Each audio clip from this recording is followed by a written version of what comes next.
Hello boys and girls, this is a quick recap on part 4. I'm going to introduce something that I feel is very, very important to this discussion. We're looking at point firing versus ADSing, particularly within the context of how EFT might be able to introduce free aim as a means to get player behavior more in line. So I'm just going to scroll through this real quick. Great videos right here to watch, but I'm going to highlight something very important here. Vortex Bear gives a good little rundown.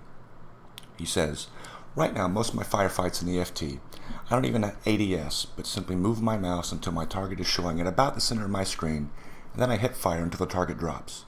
And I can get away with this at even medium and sometimes even far range targets. There's hardly any need to ADS unless the target is stationary and you want to take aim shots for the head, because fast movement speeds, hip fire accuracy, or point fire shoulder accuracy, and the perfect constant aim towards the center of the screen allows you to push enemies with high speed, high aggression, and high accuracy, all combined at the same time with an added effect of the peeker's advantage. And here we go, I gotta say again, very well put, Vortex Bear. Well said, my friend. And here's what I want to talk about. To bring it back to a wider perspective, I feel there are 3 very important topics to discuss and consider. And now I know this may not make for good primetime footage, but again, this is critical. If you'll give me a moment to over-dramatize the point. Picture this. The NASA rocket ship is on the launch pad. The countdown is about to start. And we've just discovered it is missing a critical heat shield. What do we do? Right? Now, it may not be sexy, it may not be make for a good sound bite, but it is vitally important to address this issue with the big dogs, right? You have to. And that's where, for me, personally, I love EFT. I'm super passionate about this project. I know what I'm talking about. And I'm sitting here at the rooftop saying, guys, we gotta address the elephant in the room. We have to, okay? So here we go, 3 parts. Allow me 3 parts here. 1, in my opinion, what Vortex Bear touches upon here is the key issue at play. And it dovetails beautifully with Tobias's very astute comments. And I encourage you to go use that link, read about him. He's talking about how the mouse allows for far too much precision as an input mechanism, right? It's pixel perfect, down to the pixel, very easy to control, compared to real life, where you're dealing with, the nuances of micro muscle movements, large muscle movements, breathing, blah, blah, blah. There's a lot more going on at stake in real life, right? And yet, this is the situation we must contend with. We do have a mouse and keyboard, right? We have to operate within that realm, obviously. So the crucial topic, in my mind, is even though we might agree on the underlying problem, the key question now is, well, then what do we do about it?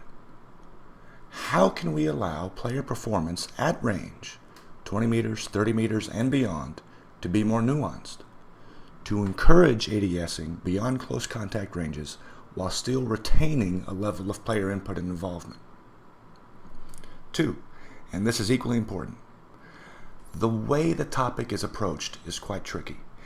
And again, I'm not trying to pick any bones or anything. I'm just saying the way this was approached in last night's podcast, I'm trying to give a little bit more color to this, okay? In a productive way. Because it's something that seems to bring out a certain level of bravado and ego. If we allow the question to simply become, can you point fire in real life? Person A, me? Oh yeah, sure. I point fire out to 30 meters. Person B, 30 meters? I can do it out to 40. Person C, 40? Lightweights. My squad can point fire out to 60 meters, even 100 meters if they have to, right? And on, ad nauseum. It starts to become this kind of weird pissing match, right? This little mini game of one-upmanship. What about this? What if we allow the question to instead become, okay, how about this then? Is the way EFT handles point firing realistic?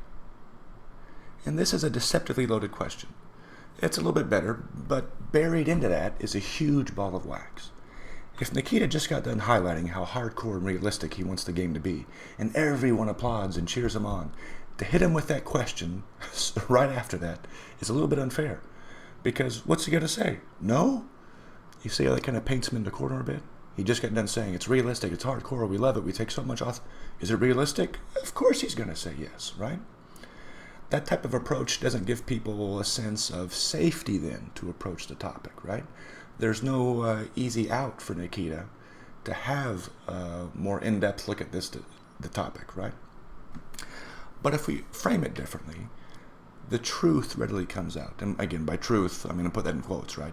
I mean the valuable insights that allow for deeper discussion. Because if we listen closely, every single person in that podcast inadvertently confirmed that point firing in AFT is much too accurate, even though at first blush they were tacitly saying, yeah, it's fine, yes, yes. So here we go. Persons ABC are collectively kind of saying, if you listen to it again, really, it's there. Yeah, we can point fire out to long ranges. In real life, sure. Again, this is the ego talking a bit. I mean, what we do is we'll shoot a few rounds, and we'll try to see where the bullet is hitting. And then we'll adjust where we're pointing a bit, and eventually we'll walk the rounds onto the target. Yeah, no problem. But again, and this is crucial to understand, they are confirming that beyond close contact ranges, they have to essentially guess, view the result, and then attempt to course correct on the fly, to walk the bullets back onto the target. And this is the behavior we do not see in AFT among those who become very adept at finding the general center of their screens during an engagement. We don't see it. Okay, so here goes part 3. In real life, and I say this with absolute confidence, anyone who is in real life firearms training, I don't care at what level, instinctively understands this reality. An intentionally well-aimed shot will outperform a point-fired shot. Let me say it again. An intentionally well-aimed shot will outperform a point-fired shot. Okay? And yes, we can get nitpicky here. We can go with a bunch of, well, actually, riffs. Okay, a point-fired shot can get lucky from time to time, sure. But at face value, this is true, hands down. This is the ultimate factor that comes into play in a live firefight. Okay? The concept of point firing, then, it's not an ego thing. It has nothing to do with bragging rights. It is instead a matter of how accuracy is traded for speed and necessity. Real-life engagements don't care one bit about style. It's all about cold, hard results. We'll go back to the summary video I made at the top of this post. The reason a person would find himself point firing is out of necessity. It's because he has an oh-sh moment where he must put rounds down range, and he does not have the luxury of first taking precise aim. This is where infinitesimally small moments are literally a deciding factor in the outcome of a firefight. So to put it a different way, if a person has the time to miss the first 3, 4, 5 shots in an effort to get a feel for where their gun is pointing, then they have the time to first acquire a proper sight picture. Period. Full stop. And again, put away the egos. Anyone with real life weapon training experience worth his salt will validate this. In a combat setting, this is what it comes down to. And I know that concept and idea would make immediate sense to Train Fender, to Nikita, and everybody else on that panel. I know it. Because we all know this. It's one of those things that's so basic, we're prone to take it for granted. Why the heck do we think reflex sights are so invaluable? It's because they allow for quick acquisition of targets at danger close ranges when moments are literally on the line. Okay? You got it? Follow with me there? Okay, so let's put it another way. Another visual here. We got the NASA one first. Let's put this one. If you were on a hill and your life was on the line, and let's say you had 3 hostile targets downrange that were fast approaching your position. Say they're 60 yards out, 60 meters out. And it's vitally important that you and your squad take them down quickly. This is a thought experiment, all right? What would you rather see? This? Oh, sorry. My Zoom got off. Hold on. Would you rather see this? A few people here? There we go. a few people here looking over their scopes, just indexing their gun onto the target. Here's how that might sound. Don't worry, boss. We might miss our first couple shots, but we'll get them on target soon enough. There we go, 60 meters. Look at that, the scary bad guys. You don't get any scarier than that. These dudes must go down, must go down fast, right? Okay, here we go. Would you rather see that, or would you rather see this? Boom, 3 dudes, locked and loaded, ready to go, aiming down sights. We got these guys dead to rights, nighty-night. 3 well-placed shots, 3 kills. Boom. Scary bad guys are gone, and Tarkov is saved. If you were in that position, what would you rather? Rather have dudes like this, locked and loaded, ready to go, taking accurate shots, well-placed shots, or this? People kind of willy-nilly just herpa-derping it, hoping they get it on target. Come on. It's a no-brainer. The choice is so obvious, it's almost embarrassing to ask the question, right? For those who don't have in-real life experience, you can still have a reference point here. Just reference any realistic footage, movies, competition shooting footage, training clips, etc. The case becomes abundantly clear. When accuracy matters, actively aiming down sights is preferable. When getting shots, when getting shots down range is priority number 1. Again, go back to the danger close situation I described in the videos. Your guy's moving and grooving, he turns, there's someone right there. It's shoot first, confirm the sight picture a few moments later. And that's typically how it's done. You will start point firing as you're bringing the weapon up to bear to get a sight picture. Okay? You don't just sit there and leave it down and just keep drilling. You are in the movement. You're in the moment. You're moving the weapon up to take, and as you're doing that, you are ripping off shots. Okay?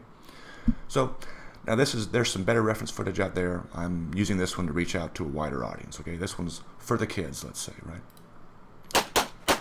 Ooh, let me back it up. Sorry. Watch this. Watch this. Our man, Keanu Reeves. Check it out. What's he doing? There's his low ready that Nikita talks about, right? Boom, he's up, he's drilling.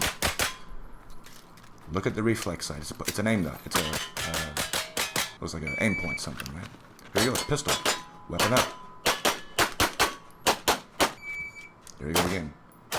Weapon up, sights up. Transitions. Look at this. Why is he doing this? Why is he using his sights? Stand by. Okay, prove the point, right? So why wasn't Keanu Reeves, our boy Keanu Reeves there, heads up? Why wasn't he just non-ADS point firing that stuff? It's right there. Why wasn't he pulling a Tarkov? Again, come on. We know this stuff. It's common sense. The question then is not, can you point fire? But when do you point fire? And is that behavior readily modeled in EFT? And what I see, the answer is most assuredly no. EFT can and must do a lot better. And again, I don't say this in a combative way. I'm saying this as someone who loves this game, who knows what he's talking about, and wants the game to be all the better for it.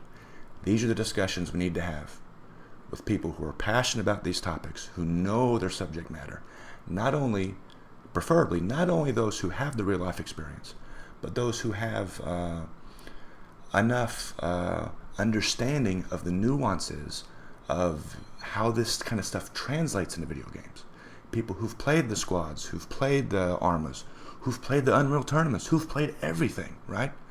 Who have a lot of time and input and think deeply about this stuff, right? It matters. It's important. I guarantee you, think about it. For people like Nikita, who spent tons of time, huge passion, huge investment, right? Just grinding it out, learning, building, growing and growing. This is Nikita. These are the wizards over at BSG. These are the guys who are passionate about this stuff. They care. This is a topic that needs to be addressed for the better. Maybe Twitch isn't the best format for that. I don't know. Maybe that's more of a marketing thing.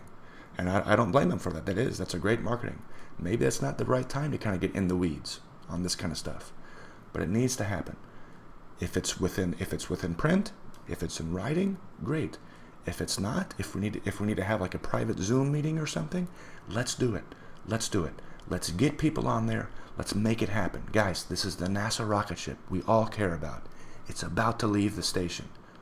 These are critical heat shields that might be missing or cracked, okay? We need to fix it together. We can do it. Come on. Thanks for watching. Hey, by the way, if you like this type of format, if you like the talking, if you like the reading it through, let me know. I can do that. I'm trying to find out what makes this accessible. I know I can be a little bit heady. I can write the big words, all this kind of stuff. I know that can be a turnoff for people. I want it to be accessible. This stuff is common sense, okay? So let me know. If you like this, I can start doing it this way. It's no problem. Thanks for watching. Bye-bye.